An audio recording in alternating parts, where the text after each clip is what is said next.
Friend welcome to Teacher Dream 60 में आपका स्वागत है। तो फ्रेंड मैं आपके साथ फिर उपस्थित हूँ सीटेट की क्लास के साथ, सीडीपी पेडागोजी क्लास के साथ।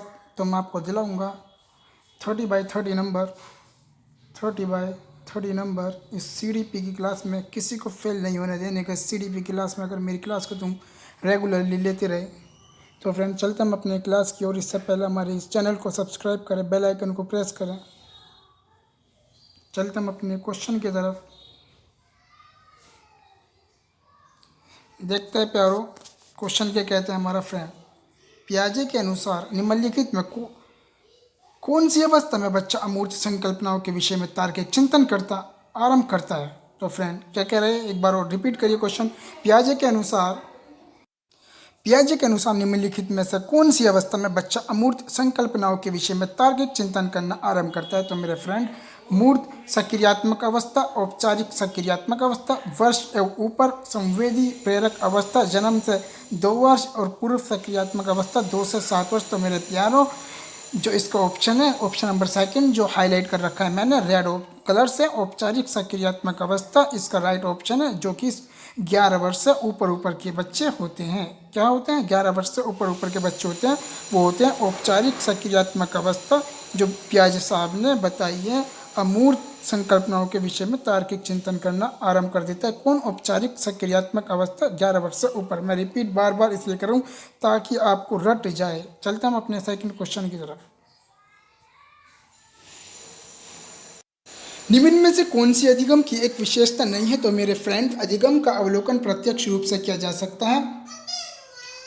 अधिगम के व्यवहार में अपेक्षित स्थायी परिवर्तन है। अधिगम प्रणाली की अभिवृद्धि है। अधिगम एक लक्षणमुखी प्रक्रिया है। तो मेरे फ्रेंड, जो अधिगम की एक विशेषता होती है वो होती है अधिगम का अवलोकन प्रत्यक्ष रूप से नहीं किया जा सकता है। अधिगम व्यवहार में अपेक्षाकृत स्थायी परिवर्तन है। अधिगम प्रणाली की अभिवृद्धि है और अधिगम एक लक्ष्योन्मुखी प्रक्रिया है।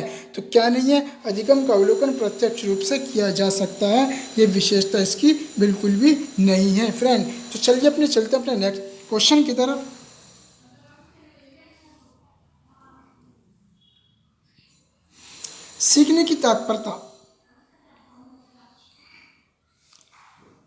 सीखने की तात्परता की ओर संकेत करती है। थोरंडाइक का तात्परता का नियम करती है। सीखने की तात्परता की ओर शिक्षार्थियों का सामान्य योग्यता स्तर, या सीखने के सत्यात्मक में शिक्षार्थियों का वर्तमान संज्ञानात्मक स्तर, या सीखने के कार्य की प्रकृति को संतुष्ट करने। तो मेरे फ्रेंड, जो सीखने की तात्परता का जो नियम है वो सीखने के सत्यात्मक में शिक्षार्थियों का वर्तमान संज्ञानात्मक स्तर को जो पियाजे साहब ने कहा है। और पियाजे साहब का कौन सा है संज्ञानात्मक विधि? किसकी है? पियाजे साहब के। यही सीखने की तात्परता का नियम है और यही किससे संबंधित है? किस मनोवैज्ञानिक से संबंधित है? ये संज्ञा जीन पियाजे मनोवैज्ञानिक से संबंधित है। तो मेरे फ्रेंड, इसका जो ऑप्शन नंबर इज करेक्ट होगा, ऑप्शन नंबर 3 इज करेक्ट। चलते हम अपने नेक्स्ट क्वेश्चन की तरफ। सीखने की अंतर्दृष्टि सिद्धांत को किसने बढ़ावा दिया? गेस्टाल्ट सिद्धांतवादी, पावलोव ने, जीन पियाजे ने, वाइगोत्स्की ने। तो मेरे फ्रेंड, जीन पियाजे को जो समझ संज्ञानात्मक है, तो संज्ञानात्मक सीखने के अंतर्दृष्टि सिद्धांत को सीखने से बढ़ावा दिया, ये तो बिल्कुल भी नहीं मिलता। तो मैंने हाईलाइट आंसर कर रखा है गेस्टाल्ट सिद्धांतवादी। किसने दिया? गेस्टाल्ट सिद्धांतवादी। अगर जो इंग्लिश मीडियम वाले स्टूडेंट्स हैं मेरे, वो इंग्लिश मीडियम में ही पढ़ सकते हैं। The insight theory of learning is promoted by किसने? गेस्टाल्ट थ्योरीज, पावलोव, जीन पियाजे और वाइगोत्स्की। चलते हम अपने नेक्स्ट क्वेश्चन की तरफ। इससे पहले मैं आपको बता दूं कि इसका राइट ऑप्शन जो है वो ऑप्शन नंबर 1 गेस्टाल्ट सिद्धांतवादी है। चलते हम अपने नेक्स्ट क्वेश्चन की तरफ।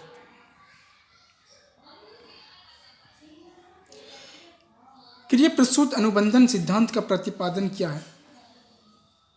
हल ने, थोरंडाइक ने, हेगॉटी ने, स्किनर ने। तो मेरे फ्रेंड, क्रिया प्रसूत अनुबंधन सिद्धांत का जो प्रतिपादन किया है वो स्किनर सर जी ने किया है। किसने किया है? स्किनर सर जी ने किया है। चलते हम अपने नेक्स्ट क्वेश्चन की तरफ। एल्बर्ट बेंड्यूरा के सामाजिक अधिगम सिद्धांत के अनुसार निम्न में से कौन सा सही है? मैं एक बार रिपीट कर देता हूँ क्वेश्चन। एल्बर्ट बेंड्यूरा के सामाजिक अधिगम सिद्धांत के अनुसार निम्न में से कौन सा सही है? खेल अनिवार्य है और उसे विद्यालय में प्राथमिकता दी जानी चाहिए। बच्चों के सीखने के लिए प्रतिरूप मॉडलिंग एक मुख्यतः तरीका है। अनसुलझा संकट बच्चे को नुकसान पहुंचा सकता है। संज्ञानात्मक विकास सामाजिक विकास से स्वतंत्र है। तो मेरे प्यारों, मेरे फ्रेंड, अल्बर्ट बंड्यूरा के सामाजिक अधिगम सिद्धांत के अनुसार जो बताया है अल्बर्ट बंड्यूरा ने, वो बच्चों के सीखने के लिए प्रतिरूपक मॉडलिंग करना एक मुख्य तरीका है, एक और तरीका नहीं, मुख्य तरीका है। Option number second is correct option. इसको चाहे तो मेरे इंग्लिश मीडियम वाले फ्रेंड इंग्लिश में भी रीड कर सकते हैं। According to the theory of social learning of Albert Bandura, which one of the following is true? Play is essential and should be given priority in school. Modeling is principal way for children to learn. And unsolved crises harm children. Cognitive development is independent of social or development. तो मेरे friend जहाँ भी cognitive की बात आए तो समझ जाना वो जीन पियाजेट की है। और यहाँ जो राइट ऑप्शन होगा वो option number 2, modelling is a principle way for children to learning. चलते हम अपने नेक्स्ट क्वेश्चन की तरफ। जीन पियाजे अपने संज्ञानात्मक विकास के सिद्धांत में संज्ञानात्मक संरचनाओं को डैश के रूप में वर्णित करते हैं। तो मैंने बताया फ्रेंड, संज्ञानात्मक का जहाँ भी विकास आ जाएगा वहाँ जीन पियाजे का बात आ जाएगी।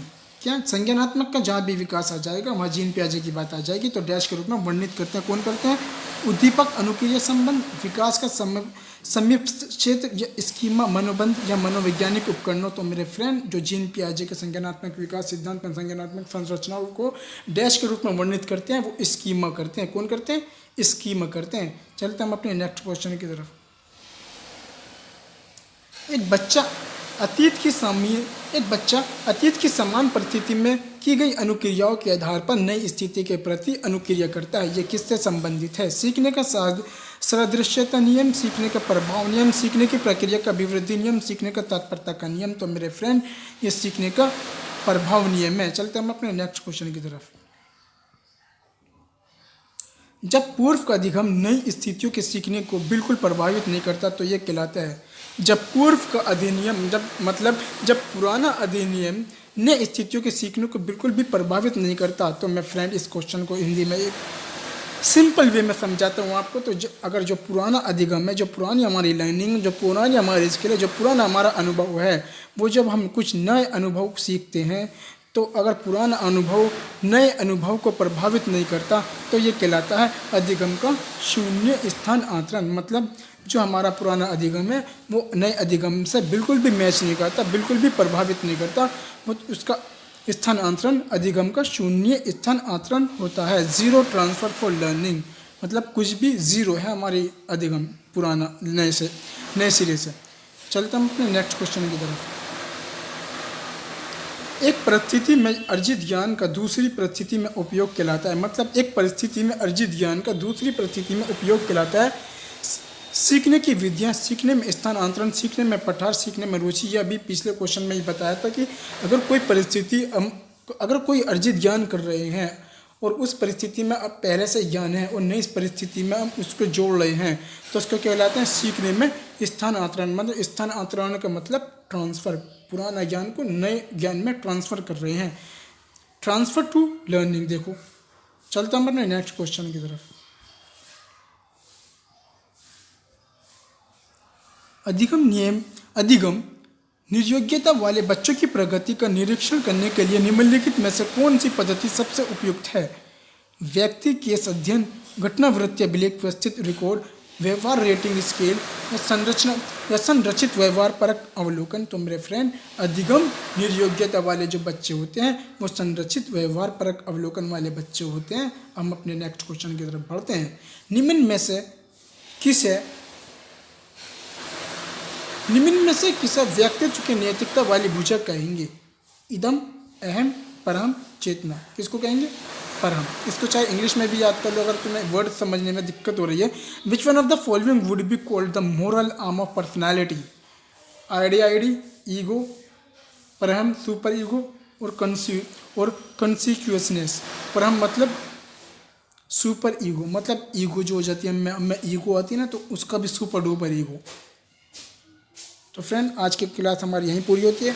धन्यवाद। बस हमारे चैनल को सब्सक्राइब करते रहना और बेल आइकन को प्रेस करते रहना ताकि हमारी अगली नोटिफिकेशन आप तक पहुंच सके। Thank you.